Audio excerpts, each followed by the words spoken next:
Worst supercar ever. You want to know how much I hate the McLaren supercars? I hate them so much that if I ended up winning for some reason at some magical game show, let's say I won, what's the top model? A Senna? A McLaren Senna? No lie, I'm not even exaggerating. I would instantly sell it the following day. It's become the new Nissan R35. It's the car equivalent of the Call of Duty Noob Tube or the Halo 2 Energy Sword. At car shows, I just walk right past them. And now I'm not saying it's an ugly car or it's a bad looking car. I think it might just have something to do with every snobby, rich, overpaid YouTuber owning one. Almost as if McLaren itself is giving these damn things away for free just so they can get some free publicity. Personally, I feel like this car has developed a Toyota Supra and Skyline R34 level fan base around it. And you guys already know how those can be. Pretty much where the car seems to have reached a godlike level with these people. Where it's the fastest, bestest thing like totally ever. I want to dig deep real quick. I want to dig deep into the history of this car that's taken the car world by storm.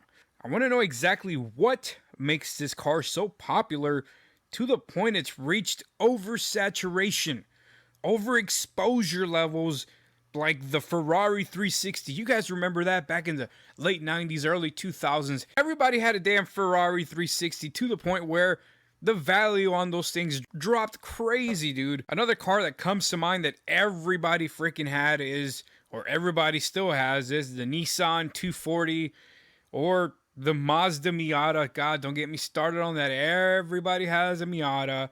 And the worst one, here's what I think the McLaren, and I'm saying every single McLaren from the 12C to whatever the hell the latest one is. I'll touch base on that in just a second. They've reached the level that the Nissan GTR R35 has reached when it comes to oversaturation, overexposure, every freaking YouTuber buying one. Now, I know this is going to upset a lot of people. I know there's going to be a lot of angry 12-year-old fanboys. You know what? Do me a favor, man. You can start leaving your comments now. But what I'm going to do is I'm going to look up real quick. We'll look up the history of these cars and see what the hell makes these damn cars so damn special. Here we go. Let's see here. McLaren Automotive, formerly known as McLaren Cars, is a British automotive manufacturer based off the McLaren Technology Centre in what... You lost me there. British cars, man. You know what? I don't know why. I'm just thinking back on the Jaguar. Jaguar. It's not Jaguar. It's Jaguar, if you're going to pronounce it right. But I'm an American, so I say Jaguar.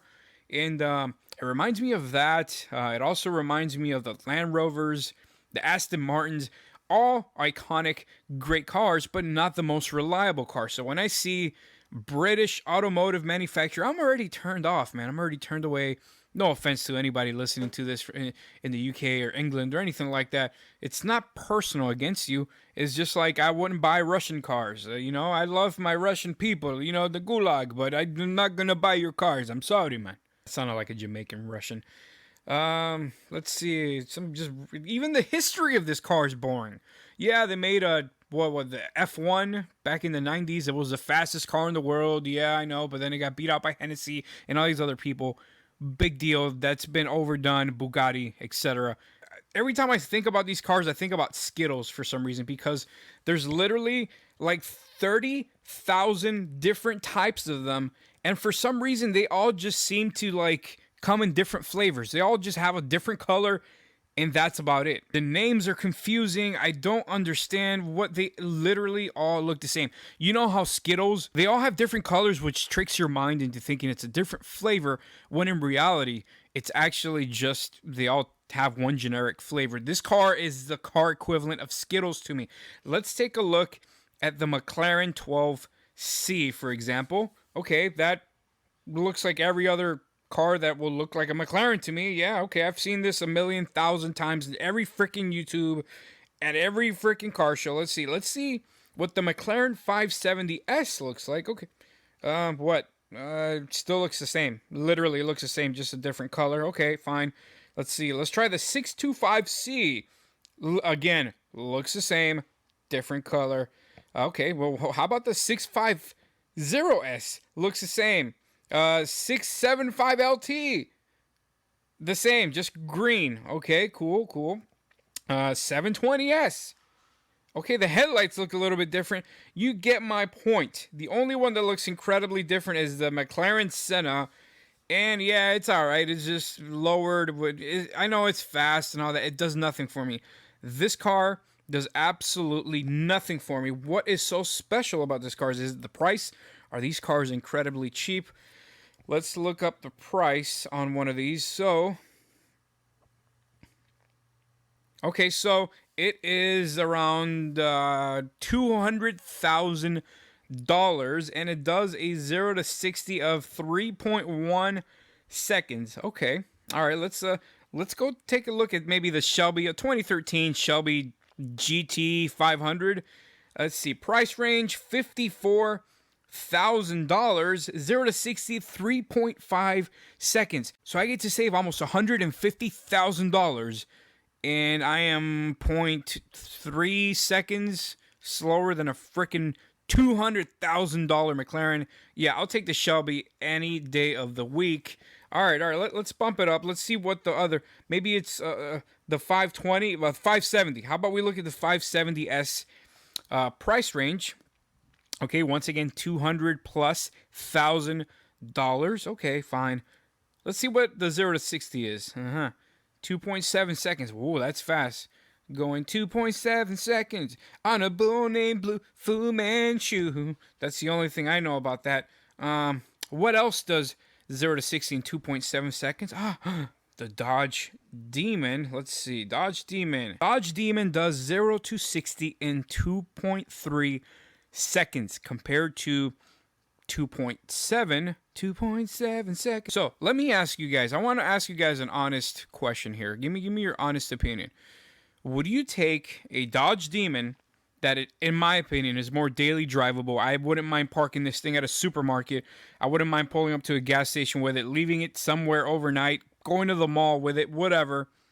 And I'm not saying would you take it for free. Would you rather pay $200,000 for a McLaren 570 that does 0 to 60 in 2.7 seconds that you can't take anywhere, you can't fit the family in, you can't barely put a freaking golf bag in? Or would you take a Dodge Demon that you can beat the crap out of this, take this thing to the track? You're going to break something, it's a freaking Dodge. Parts are cheap relative to the freaking McLaren. You scratch the paint on the McLaren, you break a bumper. I heard a bumper on one of those things is like $15,000.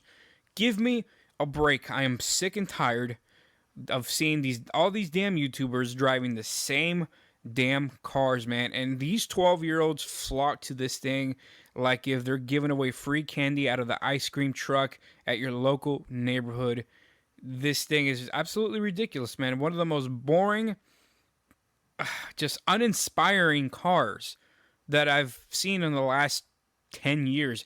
And by uninspiring, I mean not that it's not an inspired design. It's very futuristic. It's a very nice looking car. It's just, it doesn't do anything for me. I look at these cars and they don't do anything for me. They don't spark my imagination. Man, it's all limp down there, man. It's just limp. Maybe I'm just old school. You know, I like an older muscle cars and stuff like that. That really breaks my neck. Hell, even some JDM stuff. I'd rather see a 1,000 horsepower Civic. I would pay money to go see a 1,000 horsepower Civic compared to going to watch supercars like this. This does nothing to me. They're boring. Every rich person just buys them. Now I'm automatically quick. Hey, look at me. I've got all the money in the world. I'm fucking, I'm be bloke out. Dude, it's unoriginal. The McLaren, the McLaren flavor selection of supercars has now reached Nissan GTR R35 levels. Yes, they're fast. We've seen them beat everything. Okay, whatever. Who cares? Yeah, everybody has them. Oh, look, you got a new wrap. Oh, look, yours has a spoiler on it. Hey, look, your rims are gold. Hey, look, I wrapped mine in purple. Hey, look, I got mine lowered with a front splitter and a spoiler. Unoriginal, uninspiring, boring, snooze fest. Give me some thumbs down if you don't like it. I really don't give a damn. Give me some thumbs up if you guys agree. Let me know in the comment section down below. Are these cars overrated? Are they starting to annoy you guys? Are you tired of seeing them on your YouTube feed? Everybody buying a damn McLaren. It is time to move on. Bring back something else. I don't know. Let's start making 1,000 horsepower Civics, the new thing. Either way, it's your boy, Mr. Random. I'll catch you guys on some other rant. I think the Toyota Supra is on my sights for the next one. I'm starting to get tired of those. Catch you guys on the next one. Take it easy.